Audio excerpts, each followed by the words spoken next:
Thanks very much, Marilyn, for that amazing introduction. I hope you can see my screen. Is it coming through? First warning, this is a Prezi, so it does tend to sort of zoom in and out. It is not one of your standard PowerPoint type presentations. They're a bit more fun to do, I think. I'm also apologise for the snappy title. It has nothing at all to do with me. That's down to Jess, who's organised all of this again. So what I'm going to do, she's laughing in the background, I can see her now, is really talk around it. And I think the first thing to say is, imagine most surgeons probably haven't got a clue about most of the abbreviations that we're going to be talking about tonight. It really is a bit of an alphabet soup, and there's lots and lots of V's in it. The V is easy, that's usually Victoria, but all the other bits and pieces you may not know very much about. I certainly didn't a few years ago before I took this job on. So what I thought the best way of going about this is maybe looking at a timeline just to sort of show you how we got to where we are today, and particularly emphasizing how we're hoping to do lots more collaboration with these various organizations in the future. Our story goes back to 1976, actually goes back a little bit earlier, but in 76, the first of our acronyms came around, which is the Victorian Consultative Council Anaesthetic Morbidity and Mortality, or might be more mortality and morbidity. And what the consultative councils are basically advisory bodies to the Minister of Health. And the idea behind them is to collect information, identify issues, and make recommendations. And the first of the consultative councils was actually Cobham, which was looking at perinatal mortality. And the second one came around over 40 years ago, looking at the anaesthetic issues. And what they were doing is really just picking up any problems they could, anything that was reported to them, and producing their own report every 3 years. So this is one of the triennial reports that has been produced in the past, and making recommendations to the minister. There was then quite a big gap until the next advance. I'm not sure why there was such a big gap, but there became a surgical consultative council in 2001. And its remit was to look at both surgical mortality and surgical morbidity and make recommendations and reports to the minister. And in a similar sort of way, they pick up details from whichever way they could and produced a triennial report, which is usually quite informative reading, and try and get as much information out there to make changes as possible. A lot of their work was done on sentinel events, and this is something which has developed over the years. 2001 was also an important year because this is the introduction of VASM, which is the Western Australian Audit of Surgical Mortality. And this was set up by James Aiken, and he really got the ideas from the Scottish Audit of Surgical Mortality, which has subsequently died itself. But James thought it was a really good way of doing things, brought it over to WA, had support of the WA government, and slowly the ideas from that and the way it was working were passed on throughout the country. So our next date is a very, very important one, is 2007. Important for two reasons. A, this is the year I actually turned up in Australia from the UK. So that's sort of stuck there for the rest of my life and has had a big impact on what I'm doing. And also, this was the year that VASM was created. So all the good work from WA had eventually metastasized over the country and made its way to Victoria, and VASM was set up. I'll just briefly go over a little bit about what VASM does. Most of you will probably be aware of this, but we too produce reports, and our reports are done on an annual basis, and there's certain things we have to do to justify our funding. And these are just some of the reports that we produced over the years. As you can see, they get a little bit more colourful as time goes by. I think it's also interesting, if you look actually who sponsors the report, the first one was sponsored by RACS. The most recent one, which came out in October, has a whole host of co-workers, including RACS with its beautiful new motif on the left there, the Victorian Government, Safer Care Victoria, which we'll be talking about shortly, the Victorian Perioperative Consultative Council, which we'll also be mentioning later, as well as the obstetricians and gynecologists who are involved in our audit. We also disseminate information around by the case note review booklets, and this is the first and the last you can see here. I say the last because all the ones that are going to come out in the future are going to be nationally branded. So they're going to be ASM case note review booklets, which I think is good because it just allows for a bigger pot of cases to pick from, and also really guarantees anonymity. I think the issue with some of the Victorian ones is that people might have been able to say, yes, I can, that's my case, which is not very good. We also produce a case of the month, which again has become national, having started off in Queensland and then come over to Victoria, which just highlights interesting cases that we come across as we're picking these things out. Jess produces an e-newsletter, and I think the latest one's going to be coming out next week, just to sort of let you know what's happening. And we have seminars, and this is the advert for tonight's webinar. So the webinars are a new thing, replacing the seminars because of the COVID catastrophe. One of the other important things we do create an awful lot of data, and from that we can get a number of publications. So we've been quite actively publishing things over a number of years, and that just helps to get the message out as well. We don't do this in isolation. We are audited ourselves by Aspects, who are an outside body, and this is the report of the third review we had just about 2 years ago. So we get reviewed every 3 years, and this is both to see, are we doing a good job in what we're doing, and to make any changes to fit in with the criteria that our funding organisation, which is Safer Care Victoria, want. So that's enough about VASM. The next date I've got here is 2012. This is important because this is when it was mandated that all surgeons have to contribute to the VASM or ANZASM data. So it basically meant that anything we do collect is much more robust. We're getting a lot better data than we used to get. It should mean any publications, any advice that we come out with should be a bit stronger as well. Moving along, 2016, a very important year, and this really was the thing that changed the whole safety culture and created a lot of the organisations we're going to hear about tonight. And it was the Bacchus Marsh perinatal death problems, which resulted in this report here, which is called Targeting Zero. It's still available if anybody wants to read it, but it wasn't just looking at what happened in Bacchus Marsh. It went over the whole of the health system and to see what were the safety messages and were they getting through. And the bottom line from this was that the Victorian government wasn't necessarily aware of all the issues that are happening in the hospitals in Victoria, be they private or public.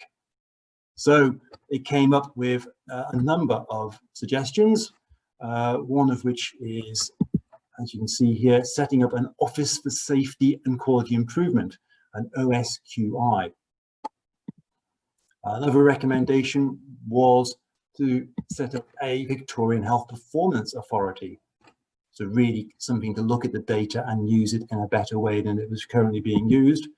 And further on in the report, some quite controversial ideas in that the Consultative Council of the VSCC should be dissolved, and possibly also consider dissolving the Anaesthetic Consultative Council. So this was changing 40 years of safety work that particularly VCAM had been doing. And probably even more controversially, the report actually came out and said the VASM was doing quite a good job, and it was possible that VASM should maybe take over some of these functions. So from that, the government acted very quickly. So the following year, Safer Care Victoria was set up. So Safer Care Victoria is probably a nicer way of being than the OSQI, which is what was suggested from the Targeting Zero report. And Safer Care Victoria was given the remit to really ensure that all the hospitals are doing what they should be doing in terms of safety. And there's been lots and lots of work done by Safer Care Victoria. This is an annual report which has just come out detailing the sort of things they get up to. And I think they really are trying to make a big difference. I think one of the things that's a little bit constraining on them is that they don't have the power necessarily to do it. They can make lots of recommendations, but because of the way the health system is set up in Victoria, they can't actually demand that much of hospitals at the moment. The other thing that happened was the creation of the Victorian Agency for Health Information, which is equivalent to what was suggested as the VHPA, the information collecting arm. And they have been really collecting all the data that has been created, and there's vast amounts of data from all the hospital admissions, and making it usable and user-friendly. And they do produce a number of very good publications, which again are all available on the website for various people, be it clinicians, be it managers, be it executives or whatever. They really are honing down and making very, very good use of this data. And if anyone's particularly interested, you can actually inquire of the data yourself and make a request and follow things through. And we're doing this at the moment because we're working with VAHI as well as Safer Care Victoria to ensure that some of the stuff that we're doing is pretty robust as well. So it's a good checking mechanism. So they were the big changes of 2017. It took a couple of years before the next sort of tranche of changes came in, and this report was created, proposing a perioperative consultative council. So the idea behind this was to do what the earlier report suggested and disband the surgical consultative council as well as the anaesthetic consultative council and bring them together as a multidisciplinary perioperative consultative council. And this was a discussion document produced by David Waters and by David Scott, who past president of the College of Anaesthetists. And again, it's available if anybody does want to read it. One of the things that they did try and do was how to encompass VASM within all this sort of thing. Because one of the criticisms, and it's a fair criticism, is that VASM really works with protected data and wasn't able to pass on even basic information to like-minded organisations. And this is because of our qualified privilege, which is a Commonwealth legislation. So what the two Davids came up with, and it was almost literally on the back of an envelope one day, was, well, let's create a subcommittee of VASM, which can sit as part of VASM, but also sit as part of the VPCC and be enclosed in Commonwealth qualified privilege, as you can see at the top here, and the state-based Public Health and Wellbeing Act, which really covers the same sort of thing. It protects the people contributing to this, either in terms of whether they're giving information about a surgical case or whether they're making an assessment of a surgical case. That is protected. It can't be used in court against anybody, which is an essential part of what we do in VASM. So this was quite a neat way of looking at it, and this proposal was taken forward. And from that document, the VPCC was created, and it first sat just over a year ago. And then, of course, all sorts of great plans for 2020, where we're going to be this, that, and the other. We're going to have lots of meetings, pulling all sorts of people in. And it all went a bit pear-shaped come February and March, when there was a global pandemic hitting Australia. I think it's fair to say Victoria has done, and Australia has done, remarkably well regarding the pandemic. We only have to look at this character here and this character here, and the countries that they retrospect or rule at the moment, to see that things could have gone an awful lot better, an awful lot worse. And I think both the UK and the USA should be doing an awful lot better than they have.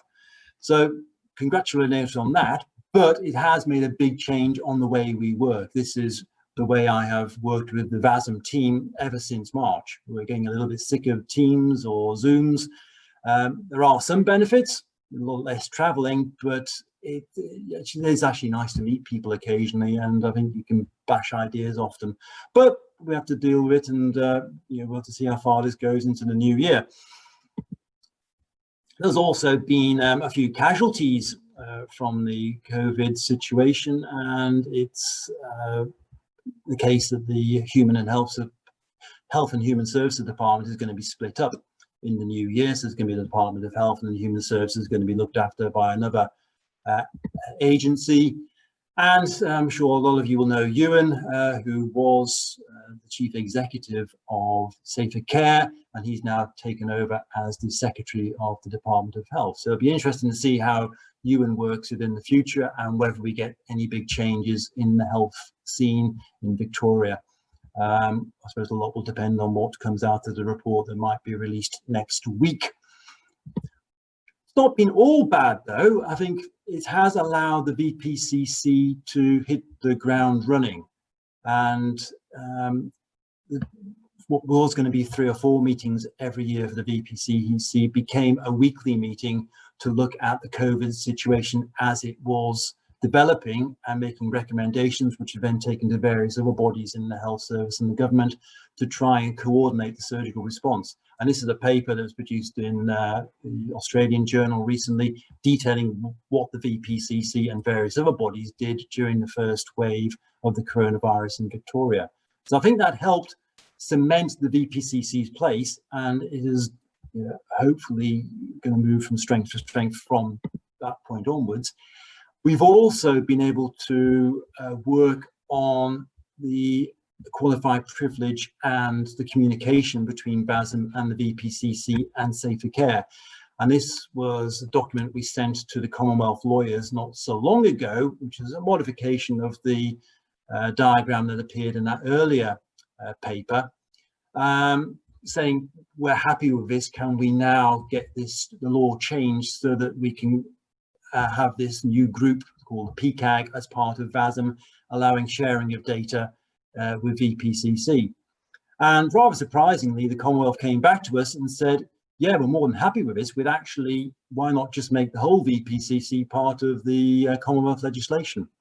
So that is what is going on with the Commonwealth lawyers at the moment. We haven't heard for sure whether they're going to do it, but we're pretty confident we should get an okay so we can start sharing data and working closely with the VPCC. Major benefits from that will be the VPC won't have to keep on replicating what VASM has done, and they'll be able to target any issues that VASM has come up with and look at it in a more multidisciplinary way. So, and I think we're already seeing benefits in the anaesthetic arm of the VPCC, in that I can, as I'm on that committee, stop them having to review as many cases as they previously were. So the current backlog of 200 or 300 cases will hopefully be reduced significantly, and we'll be able to deal with things really as they turn up. So there have been some benefits from the COVID crisis, and it's really setting us up for hopefully a much more productive information sharing 2021. So that's taken us to really hopefully taking you through the alphabet soup. You've got a better idea of who is who and what they do, and obviously the various speakers following me can go into a great more detail of what they are involved in.